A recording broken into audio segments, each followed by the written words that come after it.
కి స్వాగతం. తెలంగాణ రాష్ట్రంలో త్వరలో జరగనున్న స్థానిక సంస్థల ఎన్నికల్లో వికలాంగులకు జనాభా తమాషా ప్రకారం రాజకీయ రిజర్వేషన్ కల్పించకుంటే తెలంగాణ హస్తం పార్టీకి ఆంధ్రప్రదేశ్లో పట్టిన గతే పడుతుంది అని భారత వికలాంగుల హక్కుల పరిరక్షణ సమితి రాష్ట్ర అధ్యక్షులు గిద్ది రాజేష్ అన్నారు.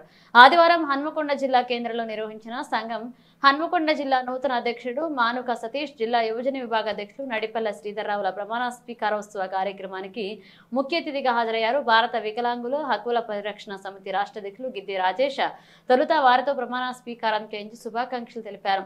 అనంతరం కార్యక్రమాన్ని ఉద్దేశించి మాట్లాడుతూ తెలంగాణ రాష్ట్ర అసెంబ్లీ ఎన్నికల్లో తాము అధికారంలోకి వస్తే అదే నెల నుంచి వికలాంగుల పెన్షన్ 6,000కు పెంచుతామని, ఆర్టీసీలో ఉచిత ప్రయాణ సౌకర్యం కల్పిస్తామని, రాష్ట్రంలో వికలాంగుల అట్రాసిటీ చట్టాన్ని సమర్థవంతంగా అమలు చేస్తామని, రాష్ట్రంలో వికలాంగుల బ్యాక్లాగ్ ఉద్యోగాలను భర్తీ చేస్తామని, రాష్ట్రంలో వికలాంగుల సంక్షేమ శాఖను మహిళా శిశు సంక్షేమ శాఖ నుంచి వేరు చేసి ప్రత్యేకంగా కొనసాగిస్తామని హస్తం పార్టీ ఎన్నికల మేనిఫెస్టోలో పొందుపరిచి వికలాంగుల ఓట్లను కొల్లగొట్టి అధికారంలోకి వచ్చి ముఖ్యమంత్రిగా గద్దెనెక్కిన నాటి పిసిసి అధ్యక్షుడు, నేటి తెలంగాణ ముఖ్యమంత్రి రేవంత్ రెడ్డి తన 15 నెలల పాలన సకాలంలో వికలాంగులకు ఇచ్చిన ఏ ఒక్క హామీని నెరవేర్చకుండా రాష్ట్రంలో అనేక సమస్యలతో అల్లాడిపోతున్న 30 లక్షల మంది వికలాంగుల జీవితాలతో చెలగాటమాడుతూ ముఖ్యమంత్రి రేవంత్ రెడ్డి ప్రజాస్వామ్యాన్ని కూని చేస్తున్న తీరు నిరసిస్తూ అసెంబ్లీ ఎన్నికల సమయంలో కాంగ్రెస్ పార్టీ వికలాంగులకు ఇచ్చిన అన్ని హామీలను నెరవేర్చారని డిమాండ్ చేస్తూ రాష్ట్ర వ్యాప్తంగా వికలాంగుల పరిరక్షణ సమితి ఆధ్వర్యంలో ఆందోళన కార్యక్రమాలు ఉధృతం చేస్తామని తెలిపారు.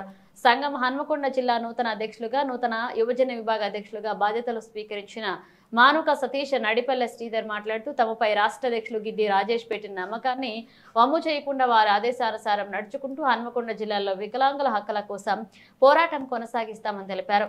సంఘం రాష్ట్ర కార్యవర్గ సభ్యుడు మహమ్మద్ షరీఫ్ అధ్యక్షతన జరిగిన ప్రమాణ స్వీకారోత్సవ కార్యక్రమంలో సంఘం హన్మకొండ జిల్లా నూతన అధ్యక్షులు మానుక సతీష్, జిల్లా యువజన విభాగ అధ్యక్షులు నడిపల్ల శ్రీధర్రావు, సంఘం జనగామ జిల్లా అధ్యక్షులు ఏషబోయిన రమేష్, మహిళా నాయకురాలు మమత పాల్గొన్నారు.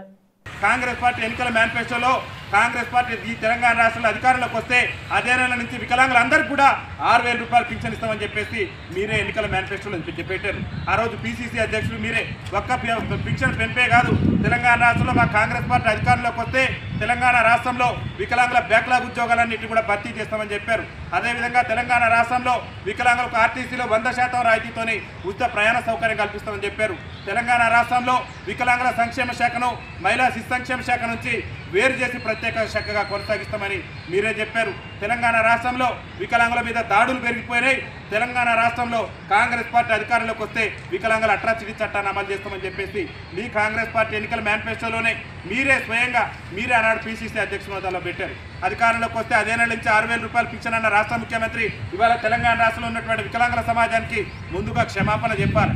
మీరు ఆలోచన చేయండి. మీరు ముఖ్యమంత్రి కాకముందు మీరు పిసిసి అధ్యక్షుని హోదాలో మా కాంగ్రెస్ పార్టీ అధికారంలోకి వస్తే వికలాంగులందరికీ 6,000 రూపాయలు పింఛన్ ఇస్తారని చెప్పి ఇలా అధికారంలోకి వచ్చే 15 నెలలు అవుతుంది. మీరు ఈ 15 నెలల పరిపాలనలో మా పింఛన్లు ఎందుకు పెంచలేదని చెప్పేసి ఈ హన్మకొండ వేదిక నుంచి రాష్ట్ర ముఖ్యమంత్రి రేవంత్ రెడ్డి గారు మేము ప్రశ్నిస్తున్నాం. అరే మీరే మేనిఫెస్టోలో పెట్టింది, కాంగ్రెస్ పార్టీ ఎన్నికల మేనిఫెస్టోలో పెట్టింది నువ్వే, ఆనాడు పిసిసి అధ్యక్షుడు నువ్వే. ఇలా రాష్ట్ర ముఖ్యమంత్రిగా నువ్వు చలామణి అవుతున్నావంటే కారణం మా వికలాంగుల ఓట్లే బట్టే. ఇలా తెలంగాణ రాష్ట్రంలో ఉన్నటువంటి వికలాంగుల సమాజం ఓట్లతోనే కేవలం కాంగ్రెస్ పార్టీ అధికారంలోకి వచ్చింది. ఇలా మా ఓట్లతో గద్దెనెక్కి మా ఓట్లతో ముఖ్యమంత్రిగా బాధ్యతలు చేపట్టి ఇలా మా సమాజ సమస్యలను, మా జాతి బిడ్డల సమస్యలను విస్మరిస్తున్నావంటే నువ్వు మా పట్ల వివక్ష చూపుతున్నావు. కాబట్టి తిరుగుబాటు యుద్ధాన్ని ప్రారంభిస్తున్నావు. రేవంత్ రెడ్డి గారు దయచేసి మానవత్వంతో ఆలోచించాలి. తెలంగాణ రాష్ట్రంలో వికలాంగుల పింఛన్ తక్షణమే 6,000 రూపాయలు మీరు పెంచాలి. ఎందుకంటే చాలని పింఛన్లతో బతుకు జీవుడు అంటూ మేము కాలం వెళ్ళదీస్తున్నాం.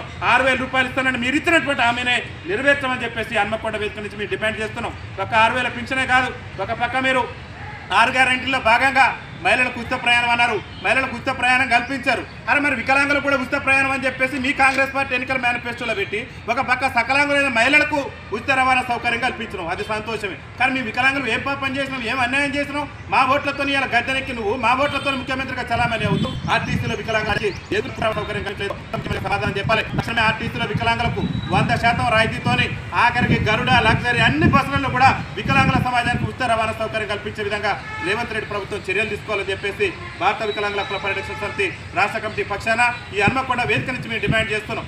అదేవిధంగా ముఖ్యమంత్రి గారు చెప్పింది తెలంగాణ రాష్ట్రంలో మా కాంగ్రెస్ పార్టీ అధికారంలోకి వస్తే వికలాంగుల అట్రాసిటీ చట్టాన్ని సమర్థవంతంగా సమర్థవంతంగా అమలు చేస్తానని చెప్పి నువ్వు వికలాంగుల అట్రాసిటీ చట్టాన్ని సమర్థవంతంగా అమలు చేస్తానని చెప్పినటువంటి ఈ రాష్ట్ర ముఖ్యమంత్రి ఒక ఐఏఎస్ అధికారి, సీనియర్ ఐఏఎస్ అధికారి వికలాంగులు సివిల్స్ పనికిరారు, వికలాంగులు దేనికి పనికిరారు అని చెప్పేసి మా వికలాంగుల సమాజాన్ని కించపరిచే విధంగా, మా వికలాంగుల సమాజాన్ని అవమానపరిచే విధంగా, మమ్మల్ని హేళన చేసే విధంగా ఒక సీనియర్ ఐఏఎస్ అధికారి అనేటువంటి స్మితా సబర్వాల్ వ్యాఖ్యలు చేస్తే నేటి వరకు కూడా నువ్వు ఆ మీద చర్యలు తీసుకోలేదు. ఎక్కడ నువ్వు వికలాంగుల అట్రాసిటీ చట్టాన్ని సమర్థవంతంగా అమలు చేస్తున్నావు? నువ్వే చెప్పి అదే ఏం చెప్పి నువ్వు తెలంగాణ రాష్ట్రంలో మరి తెలంగాణ రాష్ట్ర ఉద్యమం జరిగినప్పుడు కూడా వికలాంగుల జాతి బిడ్డలు అయ్యాలా, తెలంగాణ రాష్ట్రం వస్తే మాకు కూడా ఉద్యోగ ఉపాధి అవకాశాలు వస్తాయని చెప్పేసి ఆనాడు జరిగిన తెలంగాణ రాష్ట్ర ఉద్యమంలో కూడా మా వికలాంగుల సోదరులు ఆనాడున్నటువంటి కేసులకు కానీ ఆనాడున్నటువంటి ఆంధ్ర ప్రభుత్వానికి దేనికి భయపడకుండా మా వైకల్యాన్ని సైతం కూడా లెక్క చేయకుండా తెలంగాణ రాష్ట్ర ఉద్యమంలో పాల్గొంటే నువ్వే చెప్పిన కాంగ్రెస్ పార్టీ ఎన్నికల మేనిఫెస్టోలో తెలంగాణ రాష్ట్రంలో మేము అధికారులకు వస్తే వికలాంగుల బ్యాక్లాగ్ ఉద్యోగాలను భర్తీ చేస్తానని, మరి 15 నెలల పరిపాలనలో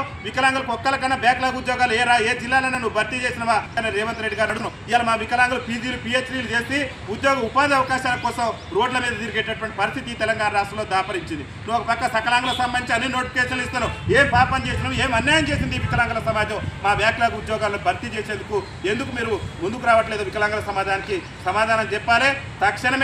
తక్షణమే తెలంగాణ రాష్ట్రంలో వికలాంగుల బ్యాక్లాగ్ భర్తీ చేసే విధంగా రేవంత్ రెడ్డి ప్రభుత్వం చర్యలు తీసుకోవాలని చెప్పేసి ఈ అన్నప్పటి నుంచి మేము డిమాండ్ చేస్తున్నాం. అదేవిధంగా ఏం కోరుతున్నాం, పార్లమెంట్ ఎన్నికల సమయంలో మీ కాంగ్రెస్ పార్టీ జాతీయ అధ్యక్షుడిగా ఆనాడు ఉన్నటువంటి మాజీ అధ్యక్షుడైనటువంటి మీ రాహుల్ గాంధీ గారే చెప్పిండు, మీ ఏఐసిసి ఎన్నికల మేనిఫెస్టోలో మీరే పొందుపరిచారు.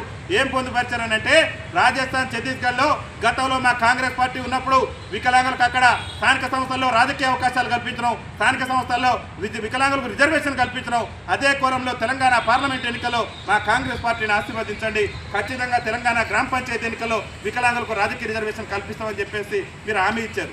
అరే రాజస్థాన్, ఛత్తీస్గఢ్లో రిజర్వేషన్ ఇచ్చారు, దేశం మొత్తం కూడా మా కాంగ్రెస్ పాలిత రాష్ట్రాల్లో రిజర్వేషన్ ఇస్తానని మీ కాంగ్రెస్ పార్టీ జాతీయ మాజీ అధ్యక్షుడు రాహుల్ గాంధీ గారు ఇస్తే హామీని నేటి వరకు కూడా నెరవేర్చలేదు. అందుకని ఏం కోరుతున్నామంటే స్థానిక వికలాంగులకు రాజకీయ రిజర్వేషన్ కల్పించిన తర్వాతనే ఈ తెలంగాణ రాష్ట్రంలో గ్రామ పంచాయతీ ఎన్నికలు నిర్వహించాలని చెప్పేసి రేవంత్ రెడ్డి ప్రభుత్వాన్ని మేము డిమాండ్ చేస్తున్నాం. ఎందుకు డిమాండ్ చేస్తున్నాం? వికలాంగుల సమాజం ఎందుకు ఈ స్థానిక సంస్థల్లో రిజర్వేషన్ అడుగుతుందంటే ఇవాళ భారతదేశానికి స్వతంత్రం వచ్చి 75 ఏళ్ళు అవుతుంది. ఈ 75 ఏళ్ల నుంచి కూడా మా ఓట్లతో గద్దెనెక్కినటువంటి ఈ సకలాంగుల ప్రజాప్రతినిధులు మా జాతి బిడ్డల సమస్యలు కానీ మా జాతి సంక్షేమం కానీ మా అభివృద్ధి గురించి కానీ ఏనాడు కూడా ఆలోచన చేయట్లేదు. చట్టసభలలో మా ఉనికి ప్రమాదకరమైంది, మా సమస్యలు చర్చకు రావటం లేదు. ఇలా తెలంగాణ అసెంబ్లీ ఏర్పడి దాదాపు 11 ఏళ్ళు పూర్తిగా వస్తుంది. ఈ 11 సంవత్సరాల పరిపాలనలో తెలంగాణ రాష్ట్రంలో ఉన్న 30 లక్షల మంది జాతి బిడ్డల సమస్యల మీద కనీసం గంట సేపు కూడా చర్చ జరగలేదు. ఇవాళ మా